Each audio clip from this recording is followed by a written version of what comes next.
Hello, Aquarius. Welcome to your weekly reading. Your spiritual advice here is coming out for the love portion. So I'm going to talk about this first, okay? We have here the High Priestess. And the High Priestess is almost like looking at a situation from a space of higher wisdom, tolerance, as well as intuition. So this is a card about a revelation. She's unveiling something. She's coming across some information, and she's using her intuition as a guide to tell her what to do, and she needs to also always listen to her intuition. When it comes to this deck, this is an image of somebody that has a lot of wisdom, has a lot of insights into human characters, and it's also somebody that is a little bit on the colder end. They're hard to reach, they're hard to read. People don't immediately recognize what it is that you're trying to say, what it is that you're trying to communicate, or what it is that you're thinking. So a lot of the times, they have trouble reading you. They have trouble understanding your intentions. And I feel like this is a week for you to be very careful about your communication with significant others, with your crush, with your love interest, mainly because that veil is covered. So it's like they might not, you might think that you're making a joke, but they might not think so. And as a result of it, they might get offended, they might get hurt. And it leads here to this situation, the Five of Swords, where harsh words are being exchanged, where there is conflict, where there is argument, where two people cannot see eye to eye. This is the energy of your partner or your love interest. I have a sword, very strong sword energy, so you might be dealing with like another air sign, where the two of you are very, very similar. However, the communication itself, and because, you know, if it's, I feel like it's not so much the actual communication, but it's more the intentions behind it. They don't really know your intentions, or the two of you are at a point where the communication is not flowing really well. One person says this, but they're only revealing half of the story, and then the other person misinterprets and thinks it's something else. So coordinating expectations for one another, that's going to be a huge problem. And it's really important for you both to spell things out. So I feel like you're in a situation where there's a lot of tension. It could be sexual in nature. That's what I'm feeling, because this woman, she's so detached. And if your partner or your love interest feels that you're withdrawing or you are detaching, it's going to lead to this where they feel like, you know, they're operating from a space where they pick fights. The two of you bicker a lot more, or they are, or they might say like, make offhanded remarks to kind of get a rise out of you, to kind of get something going, mainly because they don't know how you feel, and they might have to revert or resort to this type of tactic just to get an emotional response out of you. What I do feel, though, for those in committed relationships, you are going to be able to sail away from this, okay? This is a card about overcoming difficulties when it comes to hurtful things, when it comes to communication, when it comes overall to relinquishing and letting go of the pains from our past, so that we can move away from that and come to a calmer state of mind, to a calmer state of communication. So for those of you in committed relationships, if there has been bickering, you're going to overcome it, and you're going to reach a space of stability. You're going to be reaching this space where the two of you solidify your relationship. This is the card about the Hierophant, and it usually denotes, you know, a commitment, a situation where the other person is going to be more understanding. They're going to be more stable. They're going to be a lot more dependable. Okay, so this is a card of Taurus. For those of you dealing with Taurian energy, they're going to be there for you. And I feel it's as if these two cards, major arcana cards, you might be dealing, I'm getting a very strong Virgo, a very strong Pisces, as well as Taurian energy here with both of these cards. And so you're dealing with those signs. I do feel like, you know, this is a really good match here. the High Priestess and the Hierophant, you and your partner have a lot of things going on. So if you're like this, you have many, many people at your door. You have a lot of projects that you're working on. And this person, they might be very intelligent. They are handling, you know, like really important, I feel like the word I'm getting is classified information, classified documents. Okay, this is also a card of a student, somebody who's in school, somebody who's learning, somebody who's also a teacher, and somebody who is coaching, teaching, mentoring. So the two of you, I feel, is you're both advancing and you both are learning. But because both of these cards show up and the vibe is so similar, I feel like you're dealing with somebody who is incredibly, incredibly stubborn. Okay, they might not be a fixed sign like the Leos, Taurus, another Aquarius, or what's the last, the Scorpio people. However, one person wants to be the teacher and the other, and expects the other person to learn. So it could be them wanting to, you know, play the role of a teacher. And so I feel like if there has been a lot of conflict, it's because of ego clashes.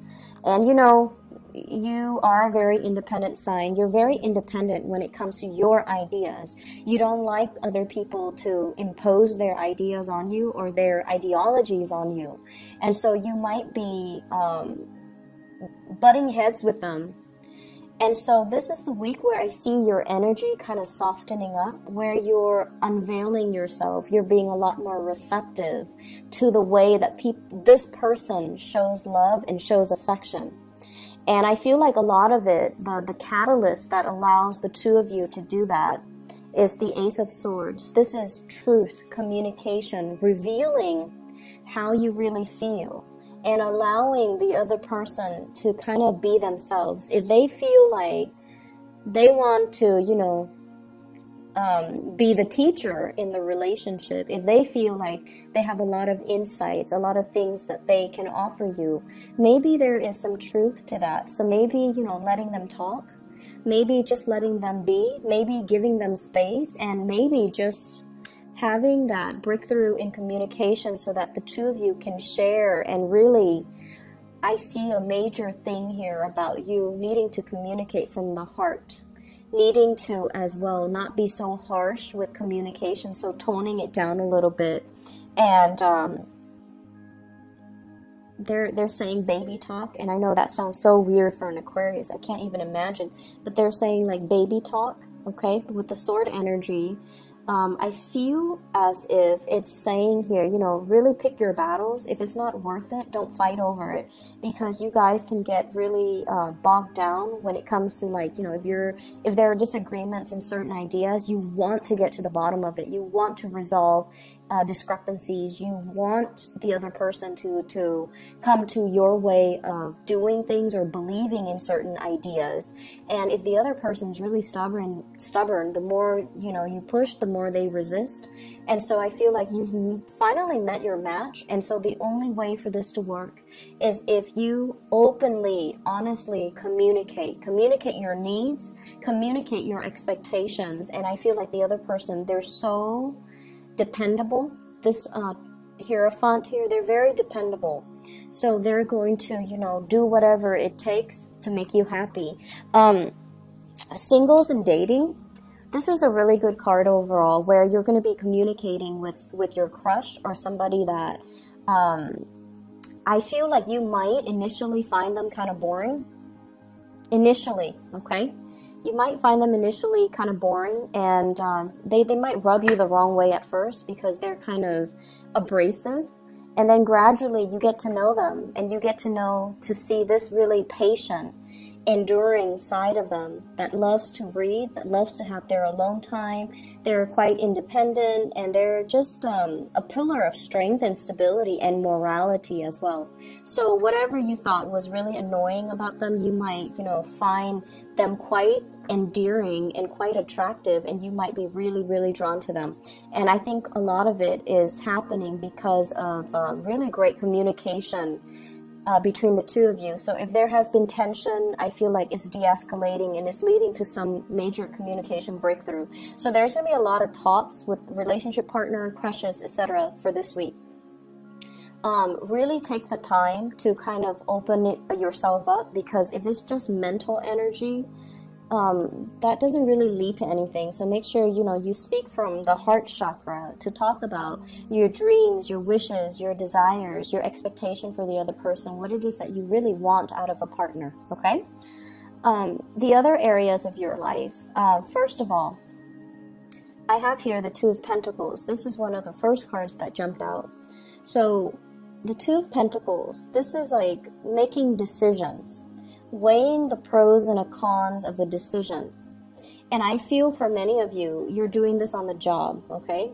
Should I waste my time with this client?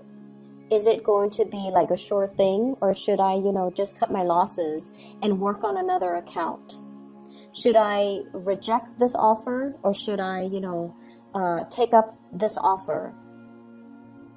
So I feel as if many of you are at a job where you are the one that gets to decide, and whatever you decide on is almost like very, very big, and it could affect somebody's livelihood. So you're making really, really difficult decisions. And a lot of the times, Aquarius, you see things in a very black or white type of a way. If it's wrong, it's wrong. If it's right, it's right. And that's the nature of fixed signs. They have very, very strong likes and dislikes, and they have very strong opinions. And I feel like this is the week where early on in the week, you might feel like, oh, this situation is kind of fishy. Let me go and, interrogate the other person. Let me get to the bottom of it. Let me, just give them a piece of my mind so that they don't feel like they pull the wool over my eyes. Like, I'm no fool. I want to assert myself, and I also want to, let them know that I know what they're up to. So I feel like there is some sneaky behavior here in your work environment, and I feel like you want to charge in and you want to fix the situation. And in the process of doing that, I feel like things start to ravel, and then you find yourself in this state where you're just like, I'm not really sure if what I thought initially is really the reality. And so you have to go back and redo, and you have to ask for more information. You have to elicit more concrete details from somebody. You have to come in and ask for more, like, tell me exactly what happened and give me more details. How did you feel? What exactly happened after that? So getting things in chronological order. So I feel like what you thought is definitely not, it's not that it's not the reality, but it might not be the right thing. And so you find yourself in a space where you are confused. You feel like you can't really make a decision, and you need more information. And so you ask for information, and then you kind of weigh it out. And I feel like for many of you, it's a very deep, emotional type of a decision that can really affect, not only your finances, but also your emotional state. And I feel like for some of you, this is a situation where you are deciding the fate of somebody. So you have some big responsibilities coming in. I also feel as well, somebody is giving you some options. Somebody's giving you some choices. Do you want to do this or do you want to do that? And none of these choices are like, ideal. And so the advice here is for you to ask more questions. Ask them to clarify. And think fast on your toes and ask them, okay, if I do this, what does that entail? 5 months down the line, what does that entail? So really if you're not ready to have this conversation, wait it out. Just tell them, I have a lot on my plate right now. Can we do this tomorrow? And then when you go home, plan out your course of action, plan out the questions that you're going to be asking, because I feel like there's some major decisions to be had about your future. and or somebody else's future, and it's big decisions, and it needs to be, you know, weighed out very, very thoroughly and very carefully. And so because it seems like, you know, if you're seeing things like in a very binary way, like yes or no, right or wrong, black or white, do I like it or don't I like it, it's not going to be enough. There are a lot of nuances here, and you have to be very careful about how you handle it. Both of these spreads are echoing the same theme, which is that you need to be very clear and succinct with your communication. There's a lot more to the story. There's a lot more behind the scenes that, and the inner workings and the nuances that you're not aware of. So if you were to jump the gun and rush right in, you're going to be at a loss for words because things are going to confuse you. So if you're not ready to have that conversation, if you're not ready because you feel like you don't have all the facts, put a stop to it and just tell your love interest or whoever it is, you know, that you're dealing with. I'm going to take a step away from this. Let us resume this conversation tomorrow, and then come to it tomorrow prepared with your list of questions. Okay? I hope the reading is helpful for you guys. I do wish you all the best. Okay? Take care.